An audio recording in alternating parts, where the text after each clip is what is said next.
বুঝলাম এক্ষেত্রে হাবিজাবি মানে অসাধারণ। তার পূর্বপুরুষদের মতো কাজ নিংমা বা তার বাবা শিখে উঠতে পারেননি। কেন কে জানে। মানুষের দুঃখের জায়গায় হাত দিতে নেই। কথা পাল্টে নিয়ে বললাম, নিংমা ভাই, একবার এখানকার পুরোহিত দুজনের সঙ্গে দেখা করা যায়? নিংমা বলল, নিশ্চয়ই। ছোট লামা রিংচেনকে তো বোধহয় কিচেনেই পেয়ে যাবেন। তবে বড় লামা কথা বলতে রাজি হবেন কিনা তা জানি না। উনি আজকাল বেশিরভাগ সময়ই নিজের ঘরের দরজা বন্ধ করে ধ্যান করেন। ভোরে বোধিসত্ত্ব আরতির সময়টুকু ছাড়া ঘর থেকে বেরোন না। চলুন। নিংমার পেছন পেছন আমি আর বিনায়ক প্রেয়ার হলের পিছনের দরজা দিয়ে বেরিয়ে একটা টানা বারান্দায় পড়লাম। বারান্দা বলতে যেরকম খোলামেলা ব্যাপার চোখে ভাসে সেরকম নয়। পাথর আর কাঠ দিয়ে তৈরি একটা লম্বা সুড়ঙ্গের মতো জায়গাটাকে লাগছিল।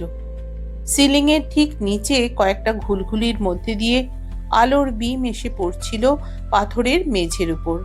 তাতে জায়গাটার অন্ধকার মোটেই দূর হচ্ছিল না।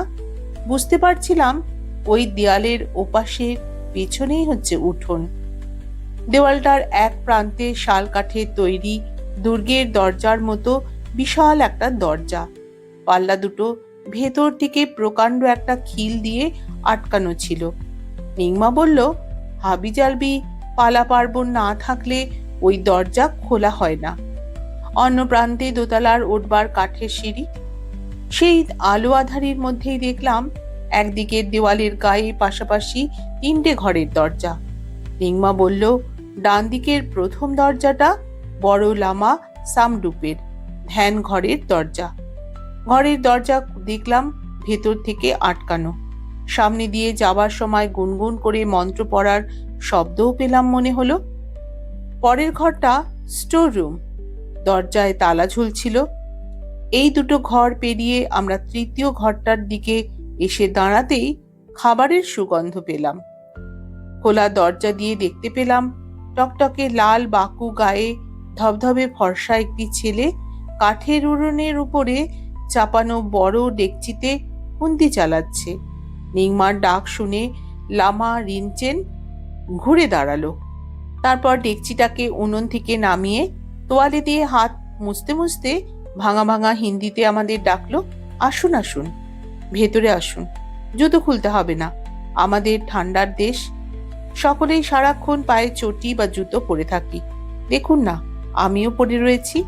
দেখলাম সত্যি ছোট লামার পায়ে একটা সস্তা প্লাস্টিকের চটি। আমি আর বিনায়কের পায়ে পায়ে কিচেনের ভেতরে ঢুকলাম। দেখলাম এই মনাস্ট্রির সঙ্গে দুর্গের বিশেষ তফাৎ নেই। এই রান্নাঘরটাও পাথরের দেওয়াল। দেওয়ালের অনেক উঁচুতে একটাই মাত্র ছোট জানলা।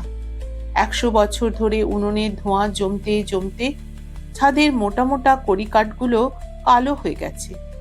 দিনের আলো ঢুকতে পায় না বলেই বেলা 11টার সময়ও সিলিং থেকে ঝোলানো বড় লণ্ঠনটা জ্বলছিল। লণ্ঠনের পাশাপাশি পেঁয়াজ রসুনের গোছা, শুকনো মাংসের টুকরো, নুডলসের পাজা এসবও ঝুলছিল ছাদ থেকে। 4টে কাঠের উঁচু টুলের উপরে আমরা 4 জন বসলাম। নিংমা আমার সঙ্গে ছোট লামার পরিচয় করিয়ে দিল, এই বলে যে আমি একজন retired police officer. OC Suresh তামাংয়ের অনুরোধে জ্যাকি সুব্বার মৃত্যুর তদন্ত করতে এসেছি। হিন্দিতেই লামা রেনচেনকে জিজ্ঞেস করলাম, জ্যাকি সুব্বা কিভাবে মারা গেছে কোনো আইডিয়া আছে? খেয়াল করলাম রিনচেং এর মুখে সব সময় কেমন যেন একটা অস্বস্তি, একটা ভয় ভয় ভাব জড়িয়ে আছে। যখনই নিংমার চোখের উপর চোখ পড়ল তখনই সেটা আরো বেড়ে যাচ্ছিল। আমার প্রশ্ন শুনে ও আরো গম্ভীর হয়ে গেল। বলল, বিশ্বাস করুন, আমার কোনো ধারণা নেই। আপনাকে ওসি সাহেব নিশ্চয়ই বলেছেন। কাদার ওপর কোনো পায়ের ছাপও ছিল না, তবু ওই লোকটার মৃতদেহ পড়েছিল প্রায় 20 ফুট দূরে। যদি বলে থাকেন একদম ঠিক বলেছেন। এটা কেমন করে সম্ভব আমি জানি না। আমি বললাম, কেন? গ্রামবাসীরা যে বলেছে তুমি সেটা বিশ্বাস করো না? যে ইয়েতি জ্যাকিকে গুম্ফার দেওয়াল থেকে তুলে ছুঁড়ে ফেলে দিয়েছে? আমার প্রশ্নের উত্তরে রিনচেন এমন একটা মারাত্মক কথা বলল, যেটা আর যেই বলুক ও বলবে এটা আমি ভাবতেও পারিনি। ও দ্বিধাহীন স্বরে বলল, চৌবে সাহেব, অপদেবতা যে নেই সেটা সবচেয়ে ভালো জানি আমি। গত 10 বছর ধরে প্রতি রাতে ওই ইয়েতির ঘরে শুচ্ছি। দিনের বেলাতেও বেশিরভাগ সময় ওই ঘরেই থাকি। ওটাই আমার ঘর। আমি জানি ওই হাড়ের টুকরোগুলো নিজেদের ইচ্ছে এক চুল সরে যেতে পারে না। প্রয়োজন পড়লে ওদের হাতে নিয়ে সরাতে হয়। ওরা আবার কাকে জড়িয়ে ধরবে? আমার পাশ থেকে গ্রাম প্রধান নিংমা দাঁতে দাঁত পিষে বলল, এই মন্তব্যের জন্য তুমি পস্তাবে ছোট লামা। আমি বড় লামাকে বলবো তোমার জন্য নাস্তিকের লাল পোশাক কেড়ে নিয়ে তোমাকে সংঘ থেকে দূর করে দিতে। ছোট লামা মরিয়ার মতো জেদি গলায় বলল, বলো মোড়ল, তোমার যা প্রাণী চায় বলো। আমি আমার বিশ্বাস থেকে নড়ব না। নিংমা ক্রুদ্ধ মুখে আমার দিকে তাকিয়ে বলল, এসব হাবিজাবি লোকের সঙ্গে কথা বলে কেন সময় নষ্ট করছেন চৌবে সাহেব? চলুন, আপনাকে বড় লামার সঙ্গে কথা বলিয়ে দিচ্ছি। আমি নিংমাকে বললাম, তুমি বাইরে গিয়ে দাঁড়াও, আমি ছোট লামার সঙ্গে আর কয়েকটা কথা বলেই যাচ্ছি। নিংমা বোধহয় একটু অপমানিত বোধ করল। আপনারও সেই গ্রামের মোড়ল, তাকে ঘরের বাইরে অপেক্ষা করতে বলবে কোথাকার কে এক উমাশঙ্কর চৌবে? ও ঘাড় গোঁজ করেই বসে রইল। বিনায়ক কয়েক সেকেন্ড ওর মুখের দিকে তাকিয়ে রইল। তারপর হঠাৎই হাঁটি পুলিশি কায়দায় ওর কাঁধটা জড়িয়ে ধরে একটা হ্যাঁচকার টান মেরে ঠান্ডা গলায় বলল, চলো নিংমা, আমরা দুজনেই বাইরে গিয়ে দাঁড়াই। ওরা দুজনেই বেরিয়ে যাওয়ার পর আমি রিনচেনকে একদম পয়েন্ট ব্ল্যাঙ্ক প্রশ্ন করলাম, গুম্ফা যদি গুম্ফার জায়গাতেই থেকে যায় তাহলে কার কার লাভ? রিনচেন বলল, কারও লাভ নেই সাহেব, কিন্তু এখান থেকে যদি এই গুম্ফা সরে গেলে ক্ষতি আছে দুজনের। এক, বড় লামার। বহু বছর ধরে ইয়েতির হাতের যে মিথটা গড়ে উঠেছে সেটা ভেঙে যেত। প্রমাণ হয়ে যেত যে এই হাত আসলে কয়েকটা হাড়ের টুকরো ছাড়া আর কিছুই না। তার ফলে গ্রামবাসীদের চোখে ইয়েতির গুম্ফার আর সেই সঙ্গে সঙ্গে আমাদের মানে পুরোহিতদের সম্মানও কমে যেত। আমি অবশ্য তাতে অখুশি হতাম না।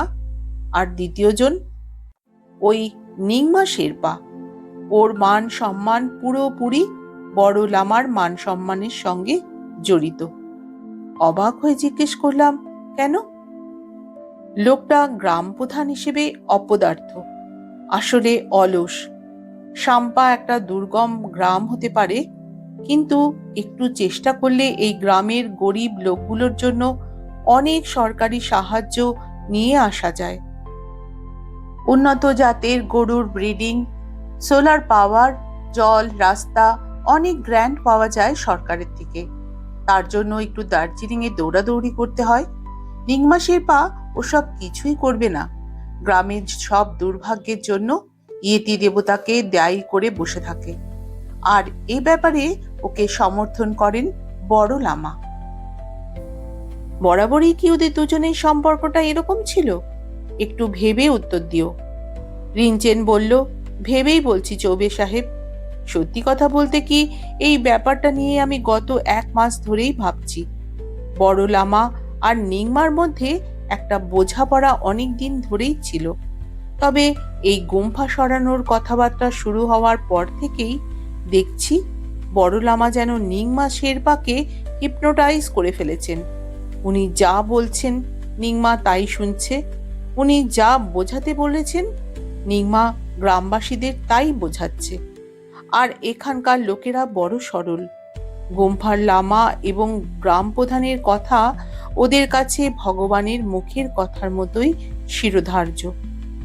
মনে একটা প্রশ্ন জাগলো, এই রিনচেন ছেলেটা এরকম প্রতিবাদী, তাতে বড় লামার সামরূপ ওকে সহ্য করছেন কেমন করে? সেই প্রশ্নটাই করলাম। ছোট লামা তেতো মুখ করে বলল, দায়ে পড়ে সহ্য করছেন।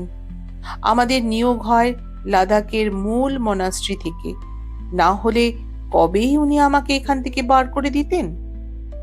বুঝলাম, তোমার কাছ থেকে আরো কয়েকটা কথা জেনে নি। আচ্ছা রিনচেন, যে আর্তনাদটা শুনে তুমি বেরিয়ে এসেছিলে সেটা কেমন ছিল? একেবারেই অল্পক্ষণের জন্য, নাকি বেশ কিছুক্ষণ ধরে বারবার? রিনচেন ভুরু কুঁচকে কিছুক্ষণ ভাবল, তারপর বলল, আমি ঠিক নিশ্চিত নই, তবে মনে হয় জ্যাকি বেশ কয়েকবার চেঁচিয়েছিল। আমার ঘুম খুব গাঢ়, একবার চিৎকার করলে জাগতাম বলে মনে হয় না। বেরিয়ে কি দেখলে? দেখলাম উঠোনের একদিকে জ্যাকি সুব্বার মৃতদেহটা উপর হয়ে পড়ে আছে, হাত পা ছড়ানো। আর কাউকে দেখোনি? কোনো অন্য ধরনের শব্দ শুনতে পাওনি? একটু মনে করবার চেষ্টা করে দেখো তো। রিনচেন কিছুক্ষণ চোখ বন্ধ করে ভাবল, তারপর বলল, কাউকে দেখিনি তো নিশ্চয়ই, দেখলে ভুলতাম না। তবে আপনার প্রশ্ন শুনে মনে হচ্ছে একটা অদ্ভুত শব্দ শুনেছিলাম, একবারই মাত্র। কেমন শব্দ? আমি খাড়া হয়ে বসলাম। রিনচেন বলল, খুব পুরনো তেলহীন একটা চাকাকে ঘোরাবার চেষ্টা করলে যেমন ক্যাঁচ ক্যাঁচ শব্দ হয়, সেই রকম। শব্দটা কোত্থেকে আসছে দেখবার জন্য ঘাড় ঘুরিয়েছিলাম। ঘাড় ঘুরিয়েছিলে? মানে শব্দটা তোমার পেছন দিক থেকে এসেছিল? হ্যাঁ, আমি যখন গুম্ফার দরজা দিয়ে বাইরে উঠোনের দিকে বেশ কিছুটা এগিয়ে গেছি, তখনই হঠাৎ শব্দটা শুনেছিলাম। প্রথমে ভেবেছিলাম আমাদের বারান্দার দরজার পাল্লাটাই কেউ হয়তো ঠেলে খুলল, কিন্তু কেই বা খুলবে? বড় লামা তো নিজের ঘরে ঘুমোচ্ছিলেন। আর তাছাড়া আমি বেরোবার সময় দরজাটাকে যেভাবে ঠেলে ভেজিয়ে দিয়ে এসেছিলাম, সেভাবেই ছিল, এক চুলও ফাঁক হয়নি। তারপর উৎসটাকে ধরতে পারিনি বলেই ওই শব্দটার কথা ভুলে গিয়েছিলাম। তাছাড়া তারপর থেকে এত ঝামেলা শুরু হলো, বুঝতেই পারছেন। গ্রামের লোকেদের উঠোনে ঢোকার চেষ্টা ঠেকাতেই আমাদের কাল ঘাম ছুটে গিয়েছিল। আমাদের মানে আমি আর মোড়ল নিংমা শেরপা, ওই সবার আগে পৌঁছেছিল এখানে। বুঝলাম, ঠিক আছে রিনচেন, আমি আরো 2 দিন এখানে রয়েছি। তার মধ্যে যদি অস্বাভাবিক কিছু দেখো বা শোনো, আমাকে জানিও। জানাবো স্যার। রিনচেন আমাকে বিদায় দিয়ে আবার রান্নার জায়গায় ফিরে গেল। বিনায়ক আর নিংমা বাইরের বারান্দায় দাঁড়িয়ে আমার জন্য অপেক্ষা করছিল। নিংমাকে বললাম, একবার বড়লামার সঙ্গে দেখা করা যাবে? নিংমা নিংমা এমনিতে ফুর্তিবাজ মানুষ, দেখলাম ওর মুখ থেকে ইতিমধ্যেই মেঘ অনেকটা কেটে গেছে। এক গাল হেসে বলল, আমি ডাকলে উনি দেখা করেননি এরকম কখনো হয়নি। আর তার উপর আপনাদের মতো হাবিজাবি মানুষ এসেছেন শুনলে। আসুন স্যার। বড়লামার ঘরের দরজায় নিংমা বেশ জোরে জোরে কয়েকবার টোকা মারল। সঙ্গে সঙ্গেই নিচু গলায় আর যা যা বলল, তার মধ্যে যদিও আমি আর বিনায়ক পুলিশ শব্দটাই শুধু বুঝতে পেরেছিলাম, তবু আরো কিছু নিশ্চয় ছিল, যাতে সঙ্গে সঙ্গেই ঘরের ভেতর থেকে কাঠের খড়মের খটখট শব্দ দরজার দিকে এগিয়ে এলো। বড়লামা ভেতর থেকে দরজা খুলে দিলেন। দেখলাম বড় লামার সঙ্গে ছোট লামার কোনো তফাৎ নেই, মুখের আঁকিবুকির সংখ্যায় শুধু তফাৎ। রিনচেনের মুখের চামড়া টান টান, আর এর মুখ দেখলে মনে হয় 100টা শালিক পাখি তাদের পায়ের ছাপ ফেলে গেছে। যাই হোক, যদিও বড়লামার বয়স 75, তবু দেখলাম চলাফেরাতে এখনো সে চটপটে। যাই হোক, বড়লামা চৌকির উপর আসন পিড়ি হয়ে গুছিয়ে বসলেন। চারিদিকে হলুদ জরাজীর্ণ পুঁথির স্তূপ। চার দেওয়ালের অনেকটাই অংশ তান্ত্রিক বৌদ্ধ ধর্মের বিভিন্ন দেবদেবীর ছবি আর ভয়ঙ্কর সব মুখোশে ঢাকা। তবে যেটুকু জায়গা ফাঁকা রয়েছে, সেখানে আশ্চর্য কারুকার্য করা কাঠের প্যানেল। নিংমার মুখের দিকে একবার তাকিয়ে দেখলাম ও সন্মোহিতের মতো সেই কাঠের প্যানেলগুলোর দিকেই তাকিয়ে রয়েছে। স্বাভাবিক, ওর পূর্বপুরুষদের কীর্তি ওইসব কাঠের প্যানেল। বড় লামা আমাকে আর বিনায়ককে আপাদমস্তক একবার দেখে নিয়ে শুদ্ধ বাংলায় বললেন, বলুন বাবুজি, কি জানতে চান? তারপর আমাদের দিকে অবাক মুখে তাকিয়ে একটু হেসে বলল, 10 বছর বয়সে ধর্মশালার মঠে যে সন্ন্যাসীটির কাছে বৌদ্ধ ধর্মের পাঠ নিতে শুরু করেছিলাম, তিনি ছিলেন বাঙালি। একটানা 7 বছর তার সঙ্গ পেয়েছিলাম। আর জানেন তো, মানুষ ওই বয়সে যা শেখে তা সারা জীবনেও ভোলে না। বাংলাকে তাই আমার পিতৃভাষা বলতে পারেন। আমি বললাম, বাঁচালেন, আমার আবার হিন্দিটা কোনো কালেই ভালো আসে না। আচ্ছা গুরুজি, এই যে গুম্ফার বাগানে একটা লোকের মৃত্যু হলো, এই ব্যাপারে আপনার কি ধারণা? বড়লামা জবাব দিতে মোটেই সময় নিলেন না। বললেন, দেবতা তার গুম্ফা রক্ষার ভার নিজেই নিয়েছেন। তাছাড়া আর কি, অসভ্য ছেলেটা ইয়েতির দেবতার হার চুরি করতে এসেছিল, শিক্ষা পেয়েছে। সত্যি কি জ্যাকি সুব্বা ইয়েতির হার চুরি করতে এসেছিল? আর কিভাবে এই জ্যাকি সুব্বার মৃত্যু হয়েছিল, এই হত্যা রহস্য জানতে হলে বন্ধুরা, আমার আগামীকালের সেই হাত জ্যান্ত গল্পের 5ম পর্ব শুনতে হবে। ততক্ষণে তোমরা শুনতে থাকো আমার আজকের 4র্থ পর্বের গল্প পাঠ। এটি লিখেছেন সৈকত মুখোপাধ্যায়, আর গল্প পাঠে আমি নন্দিতা। তোমাদের জানাই অসংখ্য অসংখ্য ধন্যবাদ ও এক রাশ ভালোবাসা।